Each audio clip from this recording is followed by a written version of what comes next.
Teka muna mga kapatid, magnilay muna tayo. Alam mo ba na noong Second World War, isang batang babae sa Poland na si Irena Sendler ang nagligtas ng mahigit 2,500 na batang Hudyo mula sa Warsaw Ghetto? Gumamit siya ng pekeng dokumento at nagtago ng mga bata sa ambulansya, toolbox at maging sa kabaong.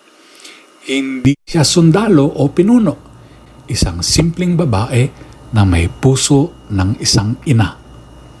Ngayon, ipinagdiriwang natin ang kapanganakan ng mahal na Birheng Maria, isang tahimik na pagsilang sa isang maliit na bayan na halos hindi napansin ng mundo.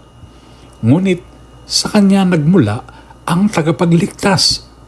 Sabi ni Mikas, mula sa Bethlehem, lalabas ang pastol ng mga bansa.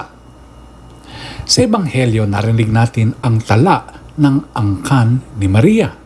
Tanda na ang plano ng Diyos ay gumagalaw sa kasaysayan, madalas sa mga taong hindi inaasahan. Tulad nina Irena at Maria, madalas piliin ng Diyos ang mababa, tahimik at mapagkumbaba. Ang kanyang pagsilang ay hindi maingay, ngunit yumanig sa langit. Ang dakilang bagay ay madalas nagsisimula sa payak na duyan. Pagnilayan po natin ito. Amen.